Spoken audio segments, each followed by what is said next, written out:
seakan-akan rumah ini sudah diobral. Ada yang tanpa DP, coba bayangin, nggak pakai DP, sudah free pajak, free administrasi, semuanya tinggal bawa koper. Enak nggak kira-kira? Enak banget ya. Kalau kita lihat iklan mobil juga lagi diobral nih mobil nih sekarang. Di mobil itu sekarang ada yang cicil sampai 8 tahun. Belum pernah ada, biasanya maksimal 5 tahun ya, sekarang sampai 8 tahun. Ada mobil keluaran terbaru itu lebih murah dari keluaran yang kemarin. Coba bayangin, ini baru terjadi nih tahun ini gitu ya. Apa yang kita baca dari situ? Ekonomi lagi gak bagus ya, sampai rumah diobral, mobil diobral gitu ya. Betul nggak kira-kira? Kemarin ada pameran di Gias kayak Kindo, omsetnya turun 50%. Coba bayangin. Padahal bikin pameran kan nggak murah, betul nggak Bapak Ibu? Nah sekarang kalau Bapak Ibu punya duit banyak tuh borong tuh semua tuh. Jualnya gitu ya. susah Pak. Jualnya susah ya. Iya. Gitu. Jadi memang ekonomi lagi kurang bagus, gitu ya. Kira-kira berapa lama? Ada prediksi selama 2 tahun, sampai 2 tahun, sampai akhir 2026, baru 2027 ekonomi akan berjalan pelan-pelan. Memang biasanya begini, kalau ekonomi lagi turun yang paling kena imbasnya duluan rumah. Tapi padahal rumah ini salah satu penggerak utama roda ekonomi di Indonesia, betul nggak? Kalau ekonomi kurang baik juga biasanya yang kena mobil, otomotif. Kalau terus kurang baik, nanti elektronik.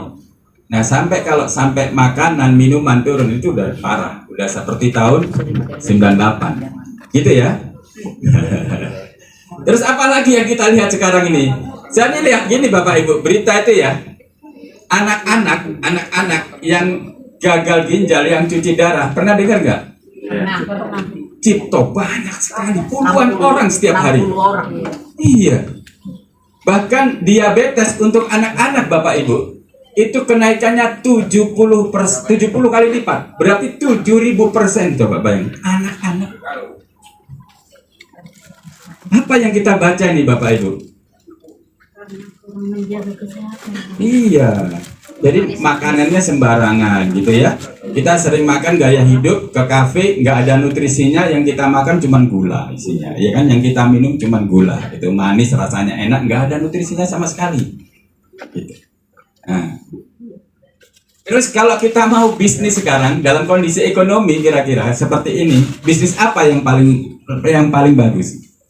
Lapangan. Bapak, kalau misalnya Bapak Ibu tanya ke seluruh orang sukses, kenapa bisnisnya sukses? Karena dia melakukan bisnis yang benar-benar dibutuhkan orang saat itu, ya kan? Nah, kalau Flavanol ini produknya dibutuhkan nggak? Lagi banyak orang cuci darah, lagi banyak anak-anak diabetes gitu kan? Anda tahu nggak kenapa orang kena diabetes? Makan gula. Awalnya itu karena mereka betes. Lalu kamu betes, saya betes, akhirnya dia betes. Gitu ya. Biar nggak ngantuk nih.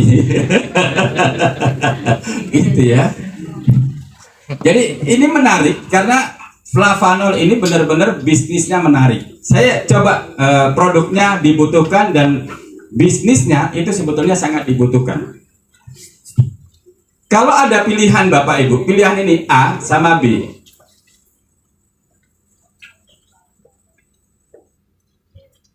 Bisnis yang perlu tempat. Tulisan saya jelek ya, kemarin saya WA aja tulisannya jelek.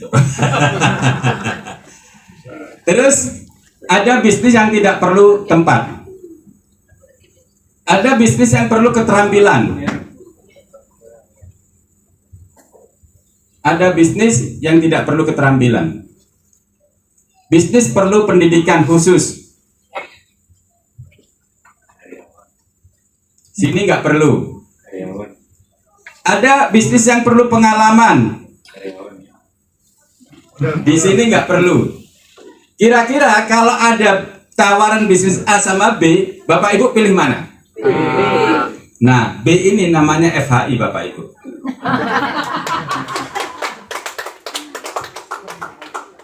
Ada lagi bisnis begini Bu, modelnya. Ini pilihan A sama B. Kalau Anda buka bisnis misalnya ya, Misalnya modalnya anggaplah misalnya 25 juta gitu. Misalnya nih bisnis kecil-kecilan, ya kan? Anda keluarkan modal 25 juta. Lalu bisnis Anda rame nih. Ya kan? Bisnis Anda rame, tapi karena kapasitasnya terbatas, Anda nggak bisa perbesar lagi. Akhirnya apa yang Anda lakukan? Anda buka cabang, betul nggak? Kirim nanti. Berapa modalnya buka cabang? 25 juta. Nasi uduk. Buka cabang lagi, berapa modalnya? 25. Buka cabang lagi 25, buka cabang lagi 25, buka cabang lagi 25, buka cabang lagi 25. Gitu ya? Setiap cabang ini memang menghasilkan uang ke Anda semua, betul nggak? Ya. Ya, tapi masalahnya modal yang Anda keluarkan makin lama makin banyak, betul nggak? Belum lagi waktu. Semakin besar bisnis Anda, waktu Anda terjebak di sana. Anda nggak punya waktu untuk keluarga. Syukur-syukur Anda nggak manggil om gitu ya. Pulang. Takut bisnisnya makin besar, dilihat anaknya bukan makin tinggi Pak, makin panjang gitu. Pagi keluar rumah anaknya lagi tidur, pas pulang rumah anaknya sudah tidur gitu ya. Makin panjang anak saya, bukan makin tinggi gitu. Gitu ya. Terus ada pilihan B nih, ada pilihan B. Anda bisnis platinum gitu. Modalnya berapa? 15 juta. Bisnis 15 juta itu besar atau kecil? Kecil. Kalau ada yang bilang besar tak emut kupingnya. Gitu ya. Oke, anggaplah sama-sama nih 15 juta. Lalu Anda buka cabang, Anda nggak keluarkan uang. Yang keluarkan uang siapa? Member Anda 15 juta. Lalu Anda buka cabang lagi, yang keluarkan 15 juta siapa? Buka cabang lagi 15 juga, terus begini.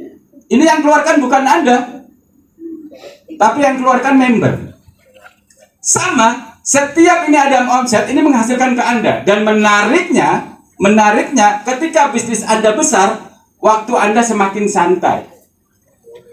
Karena di bawah itu banyak leader yang jalan.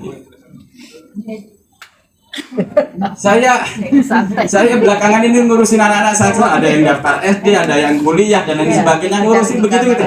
Di saya tiap hari bonusnya masuk Bapak Ibu. Kalau ada pilihan A sama B, kira-kira Anda milih bisnis mana nih? B. B ini namanya FHI Bapak Ibu. Ya. Gitu ya. Tapi walaupun sudah ditunjukkan begini nih, potensinya besar, produknya bagus, yang terbukti sembuh, beliau saking menariknya, tertarik gitu ya. Bisnisnya berkembang sampai ke Jerman, sampai ke Belgia, sampai ke UK, ke Malaysia, kembali ke NTT. Bu Sondang kemarin ke Medan, ya, berkembang lagi ke Nias. Pernah lihat uang 1.000? Yang lompat batu itu Nias. Iya. Iya kan? Sampai ke sana. Saya harap beliau tidak ikut lompat batu. Gitu ya. Jedot ya. Walaupun sudah ditunjuk yang ini, tetap akan ada 3 tipe orang yang melihat potensi bisnis ini. Tipe pertama itu orang yang begitu dia dapat, dia langsung join. Ya. Tipe kedua, dia pikir-pikir dulu. Ya kan? Tipe pertama jalan. Tipe kedua join. Tipe pertama udah menghasilkan uang. Tipe kedua baru jalan. Tipe pertama udah jalan-jalan keliling dunia nih. Tipe kedua baru menghasilkan. Tapi ada juga tipe ketiga, ketika ini join dia masih mikir-mikir. Yang tipe 1 jalan dia masih mikir-mikir. Tipe 1 sudah mendapatkan uang, dia masih mikir-mikir.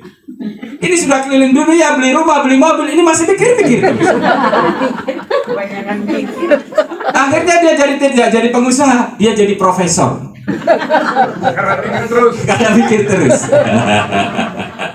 Gitu ya. Bajunya. Jadi menariknya Bapak Ibu, bisnis ini modalnya kecil, tidak perlu pendidikan khusus, tidak perlu keterampilan khusus, nggak perlu bakat khusus, nggak perlu tempat khusus. Tempatnya sudah disediakan. Dan Anda bisa presentasi ini di mana saja, betul nggak? Anggap ini bisnis sampingan Bapak Ibu. Ya kan? Kalau Anda lagi nyuci mobil, di samping kanan ada yang juga nyuci mobil, presentasi. Cerita, ya kan?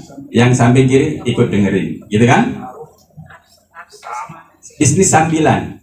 Sambil makan, ada juga sebelah ini yang makan gitu kan, cerita. Yang jualan, yang punya warung ikut join. Kan ini gampang aja bisnis sampingan sambilan gitu ya.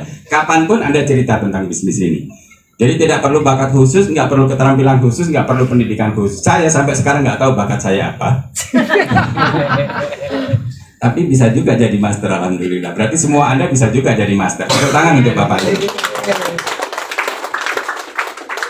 Terakhir Bapak Ibu, tadi ada kata-kata Richard Branson ya. Nah, terakhir saya ingin cerita. Cerita ini mungkin saya sudah sering ulang berkali-kali. Jadi Anda yang sudah pernah dengar cerita ini, Anda senyum-senyum aja, ya. Sesama guru, sesama ilmu dilarang saling mendahului. Cerita ini tentang anak muda, Bapak Ibu. Anak muda kuliah di Harvard University. Ya, anak muda itu ngundang, dia punya 5 orang sahabat. 5 orang sahabat ini diundang untuk presentasi bisnis. Kalau Anda ingat waktu zaman kuliah dulu, ketika ada teman Anda nawarin presentasi bisnis, kira-kira datang nggak? Enggak, ya itu kebanyakan orang memang, iya kan? Ya kan, kuliah bisnis apa sih?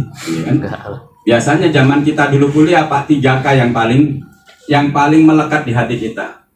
Kos, kampus, kantin. Betul nggak kira-kira? Jangan ngaku. Gitu ya. Nah,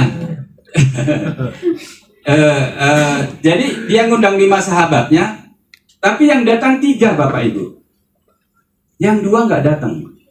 Ya itu sudah hebat ya, ngundang 5 yang datang 3 gitu. Apa yang terjadi sekarang?